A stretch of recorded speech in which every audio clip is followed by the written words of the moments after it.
This is all very new to him. Obviously, a new coach in Stan Van Gundy, a young team trying to sort of implement that system. But as you said, Zion is starting to figure things out. They're moving him around.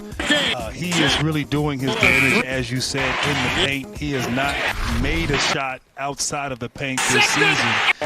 One thing that I think Van Gundy has done is he doesn't traditionally just post him up and have him sort of go to work. He gets him in movement, screening rolls, coming off screens, coming downhill, and using his size, his strength, and his athleticism to finish at the rim.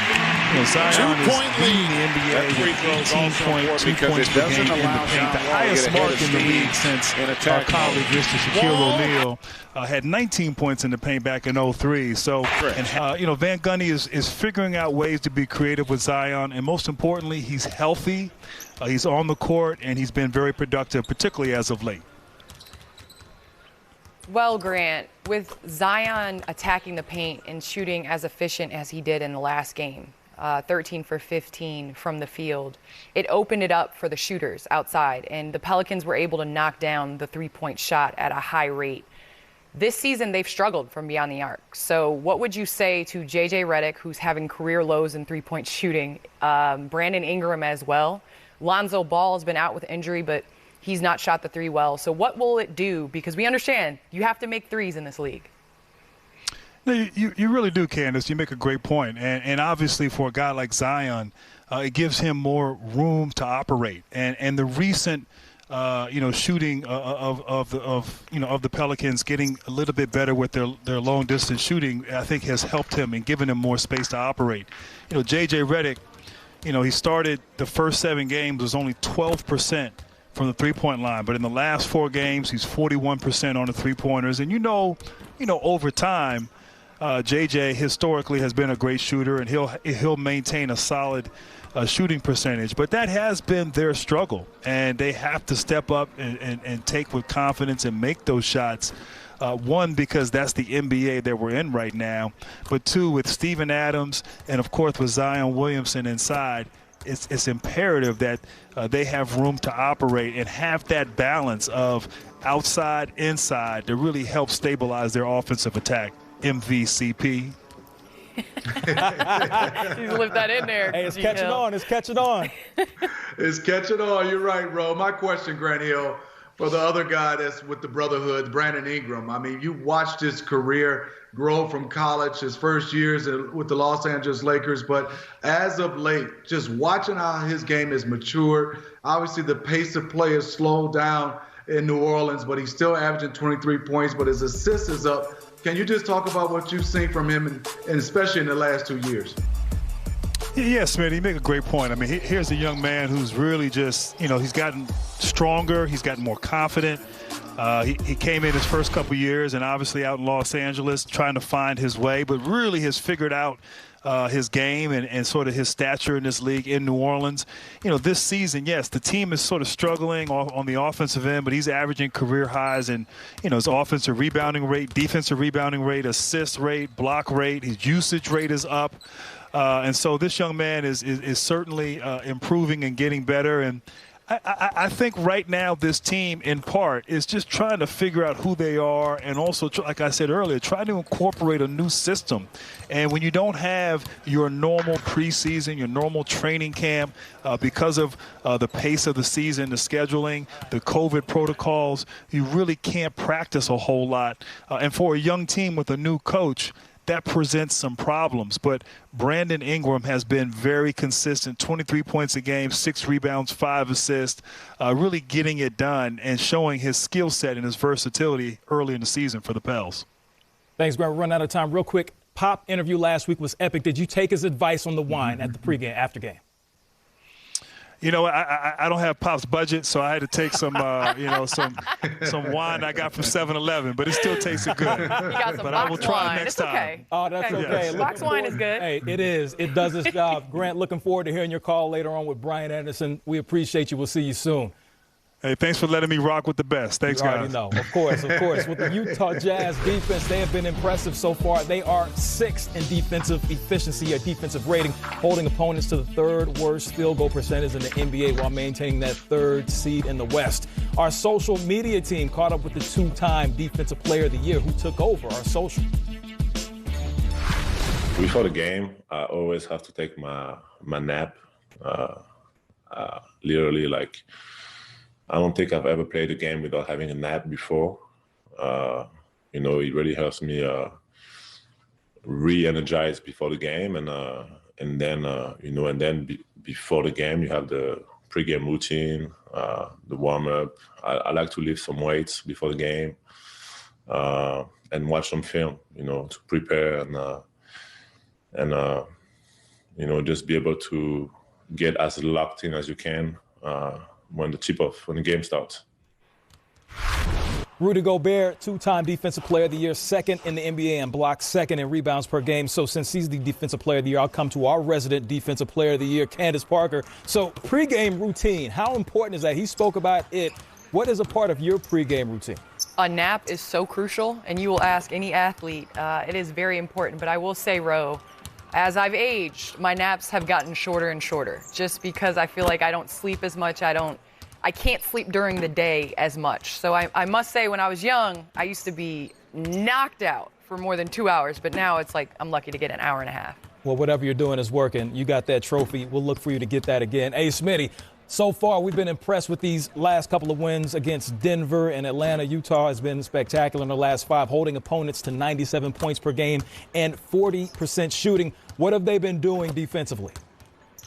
Well, Ro and Candace, I'm going to get a chance to show this ego. As you can see, what I like is they're pressuring the basketball. And the reason why is because they have Rudy back there. And I love what Mike Conley is doing. He is making his impact being disruptive. As you can see, everybody's in within arm's length of everybody. I love the switching. But watch Rudy Gobert. When you have the Defensive Player of the Year that's done it twice, you can do this. You can pressure up, and then they can get out and score. But what I also love is they are communicating. You can see they're flying around, different things, but at the end, you have guys that's walling up because of Rudy Gobert, his presence. What I also like is Rudy Gobert is unbelievable at the rim, but watch him on switches. This is Jamal Murray. This is him sliding his feet, not giving up space, not giving up the jump shot, doing a nice job. Not only a rim protector, one more time, another switch, being able to gather, get wide, but then also still protect the rim. You give him a lot of credit. He's not just a shot blocker, but all those guys being willing to pressure up and then having that guy back there makes it much easier. Believe me, I know. I played with Dikembe Mutombo. I thought I was going to make an all-defensive team one year, but then I had to wake up from my pregame nap. Well played right there. No. Well, check this. The judge is back in her chambers. The roving gavel is ready. This version of the Big BK Big Three, is it going to work? The MVCP will answer that and more. The Court of Candace is back when we return.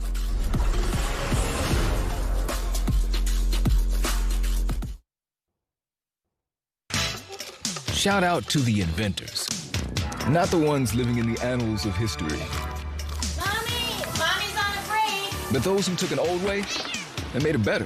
Yes! Like Stephanie from CarMax. She suggested test drive should last 24 hours. Or the rock stars who figured out how to put our whole lot right there in your living room, so you can shop online, in store, or both. Because sometimes the way it is isn't good enough. The way it should be. CarMax. I have moderate to severe plaque psoriasis. Now there's Skyrizi. 3 out of 4 people achieved 90% clearer skin at 4 months after just 2 doses. Skyrizi may increase your risk of infections and lower your ability to fight them. Before treatment, your doctor should check you for infections and tuberculosis. Tell your doctor if you have an infection or symptoms such as fevers, sweats, chills, muscle aches, or coughs, or if you plan to or recently received a vaccine. I feel free to bare my skin. Ask your dermatologist about Skyrizi. Jake from State Farm. If you here, this must be a State Farm commercial. Sure is. It also means it's about to go down. Oh, don't worry, Chris. Things are gonna go surprisingly great. Oh, I've been doing this for too many years. It means something about to go down. Oh no, here it comes.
spotted line.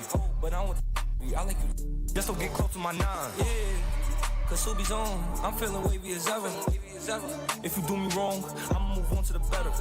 Yeah, and I'm paranoid, so I just hold on. And welcome, please, for the New Orleans Pelicans. And we met at New Apollo's. And she for a ride. Yeah, and I'm turned in the spot. If you get the acting stupid, I'ma get. Let's go. This night, it won't never end. I can take a L, all I do is win. She just fronted on me now, I'm mad. I'm about to go try it on her best friend.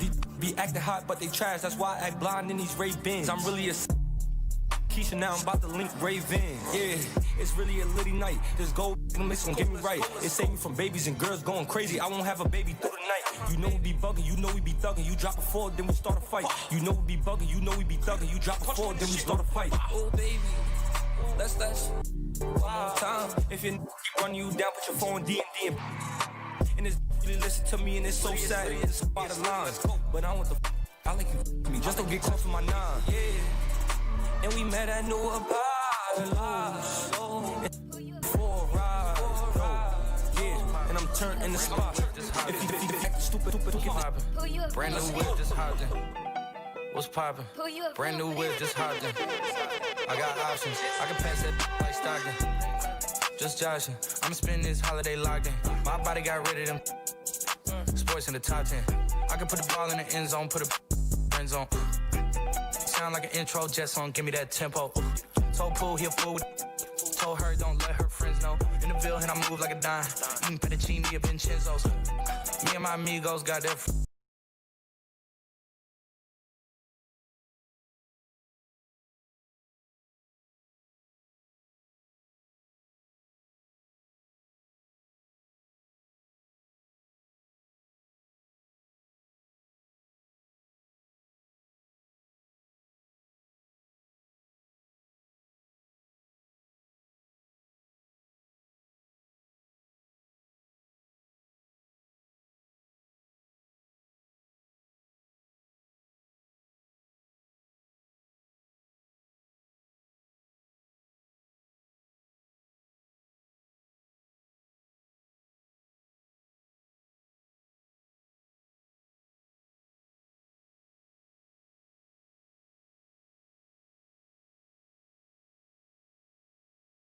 Williamson and the New Orleans Pelicans on the road to take on the Sacramento Kings. Williamson goes to work early off the dribble with the contact, no problem for the layup. And then the strong finish. Who cares who's at the rim? Zion Williamson off the dribble with the bounce. And then, of course, Zion Williamson again with the strong finish, this time 2 hands for safety. Pelicans up 36-25 in the second quarter. De'Aaron Fox steals the ball and takes it in for the one-handed slam. De'Aaron Fox catching some air. Pelicans up 53-47. Steven Adams swings it to Brandon Ingram for the 3. Ingram ends up with 22 points. Halftime score, Pelicans up 67-58 in the third. Brandon Ingram finds Zion Williamson, who goes behind his back, and then strong finish. Pelicans up 71-63. De'Aaron Fox gets hot in the third. Knocks down the three-pointer from Harrison Barnes. Then Fox using his speed, getting to the rim for the layup. And De'Aaron Fox putting in work.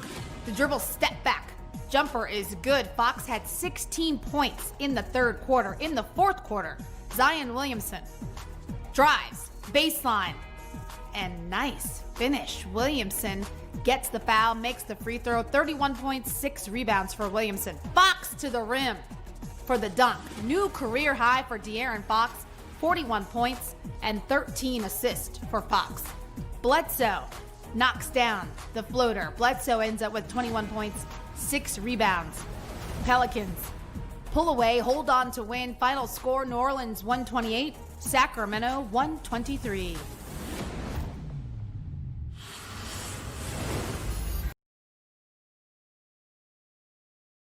Nuggets square off for the first time since last year's memorable first-round playoff series. In the first quarter, Jazz turn it over. Nuggets in transition. Will Barton finds Nikola Jokic for the dunk. Utah's up 18-16. In the second, Mike Conley penetrates, hits the short floater.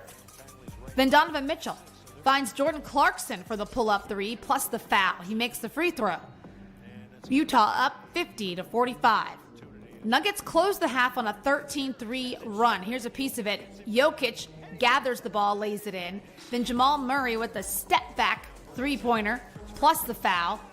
And then Jamal Murray again, after some dribbling, knocks down another three-pointer. Murray, 24 points in the half, finished with 30 and 5 boards. Halftime score, Denver up 58-53. In the third,